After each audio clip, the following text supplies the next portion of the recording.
நந்தினி யாரு? நீ தொட்டு தாலி கட்டின பொண்டாட்டி. நீ எங்க போறேன்னு அவகிட்ட சொல்றதுல தப்பு என்ன இருக்கு? அவ கேட்கறதுல என்ன தப்பு இருக்கு? உன்னை யாரும் கேள்வி கேட்கலன்னு எப்படிடா? எப்படி? ஏண்டா ஏண்டா இப்படி பிஹேவ் பண்ற? இது என்ன குடும்பம் நடத்துற வீடா இல்ல சத்திரமா? இது என் பர்சனல் மேட்டர். நீங்க இப்படி துருவி கேள்வி கேட்கறது எனக்கு பிடிக்கல. நான் எங்க வேணாலும் போவே வருவேன். என்னடா பேசுற? என்ன பேசுற? யாருக்கிட்ட என்ன பேசணும் தெரிஞ்சா பேசுறியா? அப்படி என்னடா உங்க அப்பா தப்பா கேட்டாரு? எங்க போயிட்டு வரேன்னு கேட்டாரு. அதுக்கு பொறுமையா பதில் சொல்ல தெரியாதா? குடும்பம்னா 4 பேர் கேள்வி கேட்கதானே செய்வாங்க. அதை முதல்ல புரிஞ்சுக்க. சொல்லுங்கண்ணே, நல்லா சொல்லுங்க. சொன்னா புரிஞ்சுப்பான்னு சொன்னீங்களே, இப்ப பாத்தீங்களா? போச்சுண்ணே, இவனுக்கு புத்தி மழுங்கி போச்சு. அதான் என்ன பண்றோம் என்ன பேசணும் தெரியாம போச்சு. எல்லாம் நீங்க குடுக்கற இடம் என்ன? டேய், நீ ஏன்டா இப்ப டென்ஷன் ஆற? நீ முதல்ல உள்ள போ, நான் அவங்கிட்ட பேசுகிறேன். போ போடா. தப்பு பண்ணவனை கேட்காம என்ன மட்டும் அடக்குங்க. போங்க, எப்படியோ போங்க.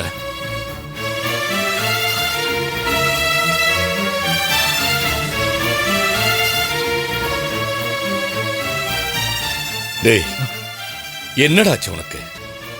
எவ்வளவு தடவை சொன்னாலும் புரிஞ்சுக்க மாட்டியா? உன் மேல இருக்கிற அக்கறையால தானே நந்தினி எங்க போறீங்கன்னு கேட்டா. அதுக்கேண்டா அவன் மேல அவ்வளவு கோபப்படுற? பொறுமையா ஏதாவது சொல்லிட்டு போனா அப்புறம் ஏன்டா சண்டை வருது? ஏற்கனவே நம்ம வீட்டுல எக்கச்சக்க பிரச்சனை இருக்கு. அந்த பிரச்சனை எல்லாம் போதாதுன்னு நீ வேற ஏன்டா இப்படி நடந்துக்கிற? இல்ல பார், முதல்ல உன் கோவத்தை குறைச்சுக்கோ. கோவம் தான் ஒரு மனுஷனுக்கு முதல் எதிரி.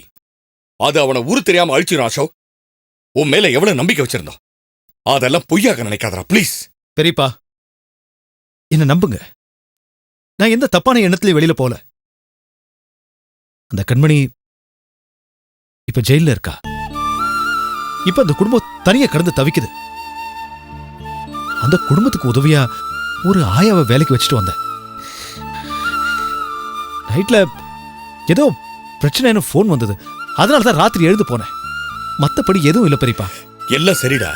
இந்த உண்மையை நந்தினி கிட்ட சொல்லிட்டு போயிருக்க வேண்டியதானே? எப்படி எப்படி எப்படி எப்படி பெரியப்பா? ஏற்கனவே அவ என்னையும் கண்மணி தப்பா நினைச்சு சந்தேகப்பட்டு இருக்கா. அவகிட்ட எப்படி எப்படி பெரியப்பா சொல்ல முடியும்? டேய், நான் சொல்றத கேளு. மறுபடியும் சொல்றேன், முதல்ல உன் கோபத்தை கட்டுப்படுத்து. உன் அப்பா மேலையும் நந்தினி மேலையும் கோவப்படாம பேசு. அவங்க ஏதாவது கேட்டா நீ தப்பே பண்ணியிருந்தாலும் பொறுமையா பதில் சொல்றதுக்கு கத்துக்கோ. என்னடா, நான் சொல்றது ஏதாவது மண்டையில ஏறுதா ஏறலையா? சரி சரி பெரியப்பா, இனிமே நான் கோவப்படல. Very good. பார்த்து நடத்துக்கடா. அப்பதான் நிம்மதி கிடைக்கும், குடும்பம் சந்தோஷமா இருக்கும், வாழ்க்கை நல்லா இருக்கும். சரி பெரியப்பா, நான் மாடிக்கு போறேன்.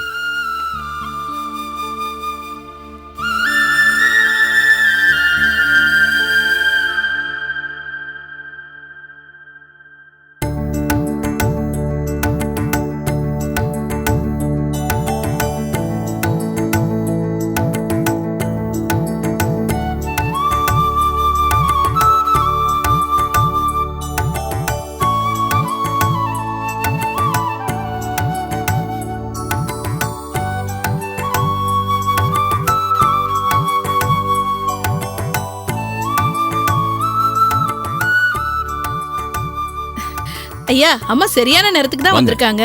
வாங்கம்மா. ஓ, கீர்த்தி கூட்டு வந்துட்டியா? அம்மா, நான் சொன்னல இவங்க தான். இதான் நீ சொன்ன பொண்ணா? ஆமாம்மா. பொண்ணு நல்ல மூக்கு முடியுமா மகாலட்சுமி மாதிரி இருக்கா. அப்புறம் இவங்க தான் எங்க அம்மா. நல்லா இருமா.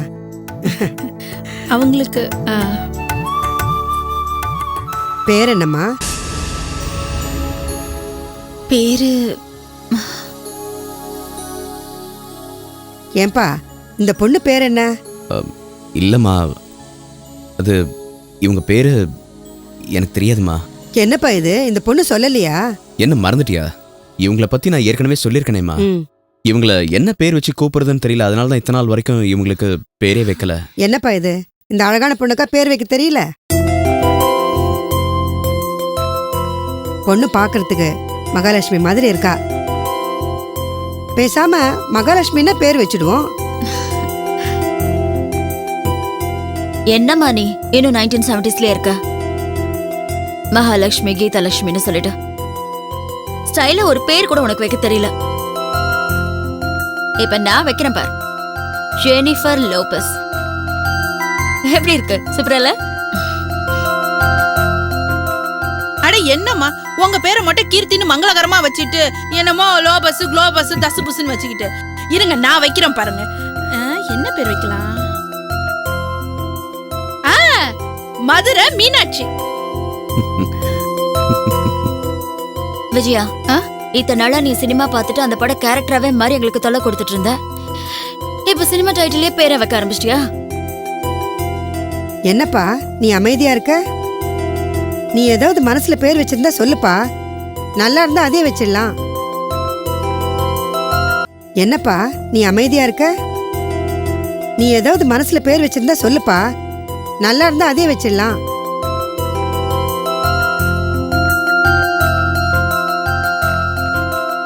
அம்மா, நான் சொல்ற பேரு இவங்களுக்கு பொருத்தமா இருக்கும்னு நினைக்கிறேன்.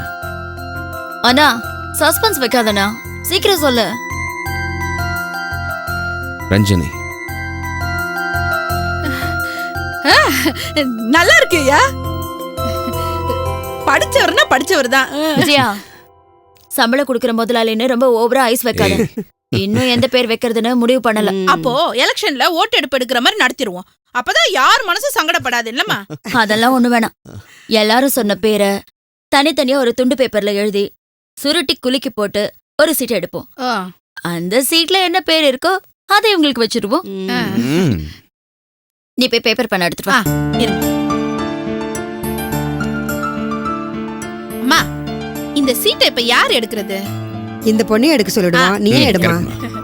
நீங்க வேணா பாருங்க, நான் சொன்ன பேர் தான் வரப்போகுது, மதுரை மீனாட்சி. நீ சுமாரு ஜெனிஃபர் லோபஸ் தான் வரும். இல்லம்மா, இப்படிதான் பேசிக்கிட்டு இருப்பா, நீ எடுமா. சும்மா எடுங்கம்மா, எடுங்க. எடுங்க எடுங்க. நான் பாக்குறேன். ரஞ்சனி. ரஞ்சனி நல்ல பேர் தான். ஐயா சும்மாவா? என்னன்னா நீ நினைச்சது நடந்துருச்சுல்ல? ஏண்டி என் மகனை கிண்டல் பண்ற? பிரதர், நான் உன்னை என்ன ஒண்ணு நினைச்சேன், ஒரு டைப்பா தான் மாறிட்டேன். மா, இவ்வளவு ஏமா கூட்டு வந்த? பேசாம இருக்க சொல்லு. கரெக்ட். பேசாதவங்க எல்லாம் பேச ஆரம்பிச்ச பிறகு என்ன மாதிரி பேச தெரிஞ்சவங்க எல்லாம் பேசுறது வேஸ்ட். ஏய், ஏங்க, ரஞ்சனிங்கிற பேர் உங்களுக்கு பிடிச்சிருக்கா? பிடிச்சிருக்கு. பிடிக்கும் பிடிக்கும். பேர் வச்சது எங்க அண்ணனாச்சு. மா பாருமா இவள. ஏண்டா இவ என்னைக்கிட்ட அடங்கி இருக்கா? அவ பேசிட்டு போறா, விடு. மா, நீங்க வாங்க சாப்பிடலாம். இல்லம்மா, சாப்பிட்டுட்டு தான் வந்தேன். உன்னை பார்க்கணுன்னு ஆசையா இருந்தது. நான் நினைச்சதை விட அழகா அம்சமா அமைதியா இருக்க. உன்னை பார்த்ததுல எனக்கு ரொம்ப சந்தோஷமா. சரி ராகுல், நான் கிளம்பட்டுமா? நான் டிராப் நீயும் பண்றேன். வரியா? நானும் வரேம்மா. அப்ப நான் வரட்டுங்களா? என்ன நான் வரட்டுமான்னு மொட்டையா சொல்லிட்டு வரட்டுமா ரஞ்சனின்னு சொல்லிட்டு வா. ஆமா, நான் கேட்க மறந்துட்டேன். சாப்பிட்ற இடத்துல உனக்கு என்னம்மா பிடிக்கும்? என்னம்மா நீ எது கேட்டாலும் அவனை பார்க்கற? அதானே. அவன் எதுவும் சொல்ல மாட்டான், நீ தயங்காம சொல்லு. இடியாப்பம் தேங்காய் பால் எனக்கு ரொம்ப பிடிக்கும். கண்டிப்பா உனக்கு பண்ணி கொடுத்து விடுறேம்மா. எது வேணாலும் ராகுல் கிட்ட சொல்லி அனுப்பு. அது கூட வேணாம், ஒரு ஃபோன் பண்ணு போதும், உடனே செஞ்சு கொடுத்து அனுப்புறேன். ராகுல், ரஞ்சினி ஒரு நல்ல நாளா பார்த்து நம்ம வீட்டுக்கு கூட்டிட்டு வாப்பா. சரிம்மா. ரஞ்சினி, நான் கிளம்பட்டுமா? ஒரு நிமிஷம்.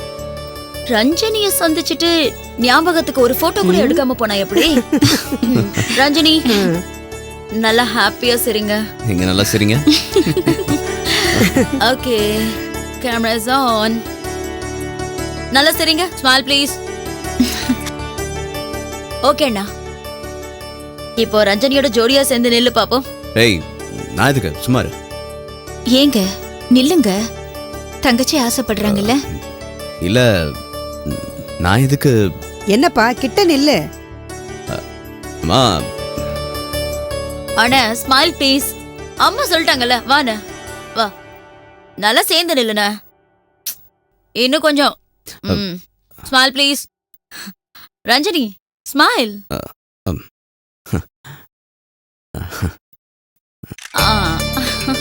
ஓகே விஜயா வா.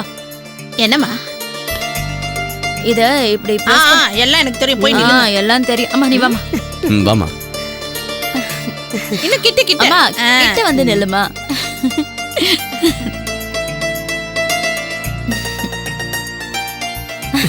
ஆ, எடுத்தாச்சு.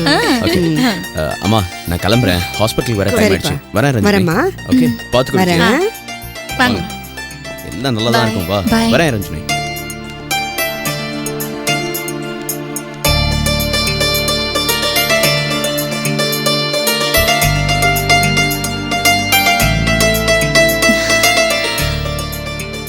ரஞ்சினி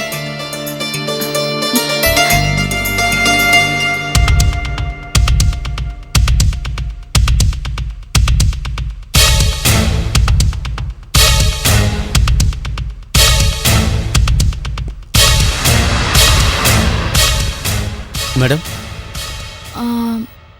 நீங்க என்ன மேடம் என்ன தெரியலீங்களா? உங்க டிரைவர் வீராவோட ஃப்ரெண்டு ராஜேஷ். ஓ சாரி, நான் வேற ஒரு யோசனையில இருந்ததுனால சட்ட ஞாபகத்துக்கு வரல. பரவாயில்ல மேடம், உங்களை பார்த்து சில விஷயங்களை பேசணும்னு தான் வந்தேன். என் மனசுல உள்ள சோகத்தை உங்ககிட்ட சொன்னா தான் தீர்வு கிடைக்கும்னு நினைக்கிறேன். மேடம் ஏற்கனவே நானும் வீராவும் உங்களை பார்க்க வந்திருந்தோம் இல்லையா? ஆ ஆமா. அசோக் சார் பண்ற விஷயங்களை பார்த்து எங்களால பொறுமையா இருக்க முடியல. உங்ககிட்ட சொன்னோம், ஆனா நீங்க அது விஷயமா என்ன ஸ்டெப் எடுத்தீங்கன்னு தெரியல. என் ஃப்ரெண்டு வீரா என் நிலைமையை பார்த்து பரிதாபப்பட்டு அசோக் சார்கிட்ட போய், சார் நீங்க பண்றதெல்லாம் சரியில்லை, தப்பு வேண்டான்னு சொன்னான். ஆனா அதுக்கு வீராவை வேலையை விட்டு தூக்கிட்டாரு. ஆனா அதுக்கப்புறமும் அவர் செயலில் எந்த மாற்றமும் இல்லை. அடிக்கடி அவர் வந்து கண்மணியை பார்த்து பேசி பழகிட்டு தான் இருந்தாரு. திரும்பவும் என் நண்பன் வீரா எனக்காக போய் பேசினான். அவனால பிரச்சனை வரும்னு பயந்து உங்க புருஷன் என் நண்பன் வீராவை கொலை பண்ணிட்டாரு. என்ன சொல்றீங்க?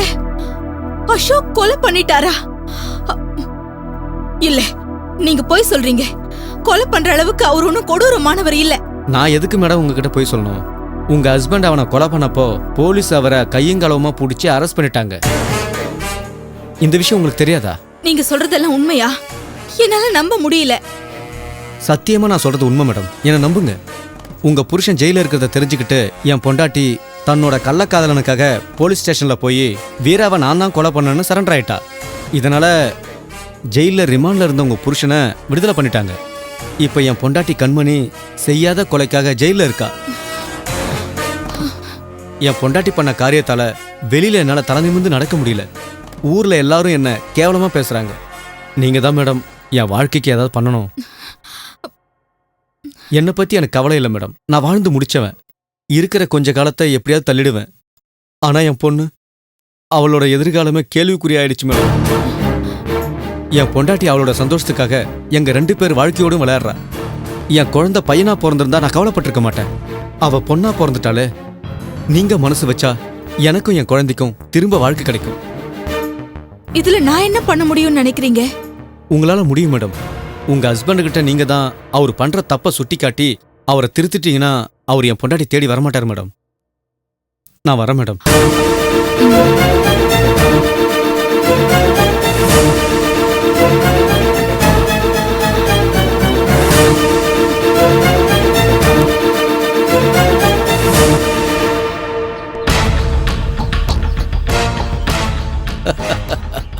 டேய் அசோக், உன் வாழ்க்கையில பத்த வச்சுட்டேன்டா. இனிமே உன் வாழ்க்கை திண்டாட்டம் தான். என் சந்தோஷத்துக்கு குறுக்க நிக்கிற. இனிமே நீ எப்படி குறுக்க வரன்னு நானும் பார்க்கறேன். ஆமா சார், சாந்தியை கொலை பண்ண மாணிக்கத்தை இது வரைக்கும் நம்ம போலீஸால பிடிக்க முடியல சார். அவன் கொலை மேல கொலை பண்ணிட்டு இருக்கான். கமிஷனர் என்ன கேள்வி மேல கேள்வி கேட்கிறாரு. என்னால பதில் பேச முடியல சார். பல கொலைகள் பண்ண குற்றவாளியே நம்மால ட்ரேஸ் அவுட் பண்ணி பிடிக்க முடியலன்னு நினைக்கும் போது எனக்கே அசிங்கமா இருக்கு சார். ஒரு சாதாரண மனுஷன் போலீஸ்க்கே ஒரு பெரிய சவாலா இருக்கா சார். அவனை கண்டிப்பா பிடிச்சே ஆகணும் சார். ஆமா sir. Okay sir, thank you sir. Meet you tomorrow sir. என்ன மலா இது? வெளியில போனாதான் வேலை வேலைன்னு இருக்கன்னா, வீட்டுக்குள்ளேயும் கொலை குற்றவாளி அது இதுன்னு எப்ப பார்த்தாலும் அதையே நினைச்சுக்கிட்டு இருந்தா எப்படி? அம்மா போலீஸ்னாலே அப்படிதாம்மா, எப்பவுமே கடமையை பத்தி தான் நாங்க யோசிக்க முடியும். அப்படி இருந்தே குற்றவாளிங்க எங்களுக்கு தனியே காட்டுறாங்க. என்னடி ஆச்சு? ஏதாவது பிரச்சனையா? ரொம்ப நாளா ஒரு குற்றவாளியை பிடிக்க முடியலம்மா. சாந்திங்கிற ஒரு பொண்ணை கொலை பண்ணிட்டு சுத்திட்டு திரியறா. என்னது, ஒரு பொண்ணு கொலை பண்ணிட்டானா? ஆமாமா, செத்து போன அந்த பொண்ணோட மாமனாருக்கும் அந்த கொலைக்காரனுக்கும் ஏதோ முன்விரோதம் இருக்கும் போல இருக்கு. பகையை தீர்த்துக்கிறதுக்காக அந்த குடும்பத்துல இருக்கிற ஒவ்வொருத்தரையும் கொலை பண்ணுவேன்னு மிரட்டிட்டு இருக்காமா. ஒரு தப்ப மறைக்கிறதுக்கு தப்பு மேல தப்பு பண்ணிட்டு இருக்கான். சரிம்மா, இந்த பாரு, எப்ப பார்த்தாலும் அதை பத்தி திங்க் பண்ணாத. உன் உடம்புக்கு தான் கெடுதல். டென்ஷனை குறைச்சிட்டு ரிலாக்ஸ்டா இருக்க பாரு, புரியுதா? அம்மா, இது 9 to 6 ஜாப் கிடையாதுமா, 24 hours ஜாப். யூனிஃபார்ம் போடலனா கூட நாங்க இத பத்தியே யோசிச்சுட்டு இருந்தாதா ஜனங்க நிம்மதியா இருக்க முடியும், புரியுதா? போதுமா, போதும்.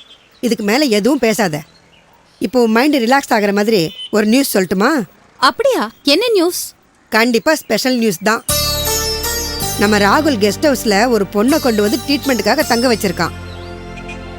பாவம் அந்த பொண்ணு தன்னோட கடந்த கால வாழ்க்கை எதுவுமே தெரியாம எல்லாத்தையும் மறந்துட்டு இருக்கா. இதெல்லாம் உங்களுக்கு எப்படிமா தெரியும்?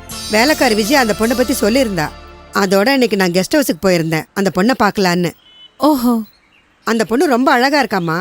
ஆ, அந்த பொண்ணு பேரு கூட அந்த பொண்ணுக்கு என்னென்ன ஞாபகம் இல்லையா? நாங்க போனதுக்கு அப்புறம் தான் ராகுல், கீர்த்தி, விஜயா எல்லாருமே சேர்ந்து ஆளுக்கு ஒரு பேரை சொல்லி கடைசியா சீட்டு குலுக்கி போட்டு அதுல ஒரு சீட்டு எடுத்து பேரை செலக்ட் பண்ணோம். ஆ, இதுல ஒரு வேடிக்கை என்ன தெரியுமா? ராகுல் சொன்ன பேரு தான் சீட்லயும் வந்திருந்தது. அப்படியா? என்ன பேருமா? ரஞ்சனி. வாவ், பேர் ரொம்ப அழகா இருக்கே. பேருக்கு ஏத்த மாதிரி அந்த பொண்ணு ரொம்ப அழகா இருந்தா. நம்ம ராகுல் அவளுக்கு ரொம்ப அக்கறையா ட்ரீட்மெண்ட் கொடுத்துக்கிட்டு இருக்கான். ராகுல் ஏன் கெஸ்ட் ஹவுஸ்ல வச்சு ட்ரீட்மெண்ட் கொடுக்கறா? அது ஒண்ணும் இல்லம்மா, அந்த பொண்ணை ராகுலோட ஃப்ரெண்ட் ஒருத்தர் கூட்டிட்டு வந்து ட்ரீட்மெண்ட்டுக்கு சேர்த்திருக்காரு. ஓ, அவருக்கு வேண்டிய பொண்ணுங்கிறதுனால ரொம்ப அக்கறையா கெஸ்ட் ஹவுஸ்ல வச்சு பாத்துக்கிட்டு இருக்கான். இந்த பாருமா, காலையில கிளம்பி போயிடுறான், நைட் லேட்டா தான் வீட்டுக்கு வரான். நம்ம ராகுல் கிட்ட இப்ப ரொம்ப மாற்றங்கள் வந்திருக்குமா. ஆளே மாறி போயிருக்கான்.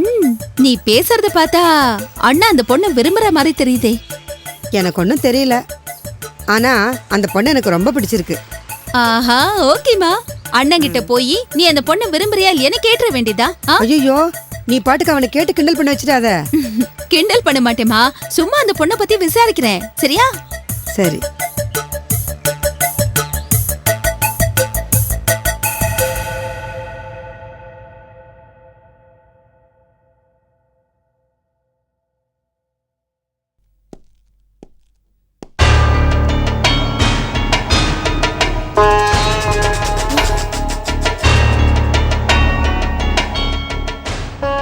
இப்படி ஒரு காரியத்தை பண்ண உனக்கு வெக்கமா இல்ல?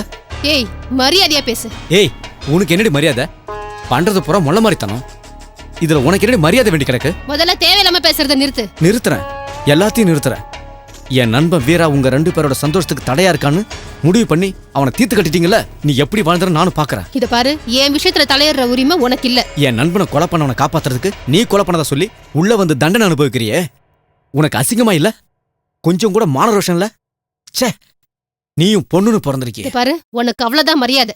இதுக்கு மேல ஒரு வார்த்தை பேசுன அப்புறம் நடக்கிறதே வேற. போயிடுங்க இருந்து. ஏய், உன்னால ஒண்ணுமே பண்ண முடியாது. நீ ஜெயில வந்து தண்டனை அனுபவிச்சிட்டு இருக்க. ஆனா அந்த அசோக்கி தான் சமயன்னு உன் தங்கச்சி அனுபவிச்சிட்டு இருக்கான்.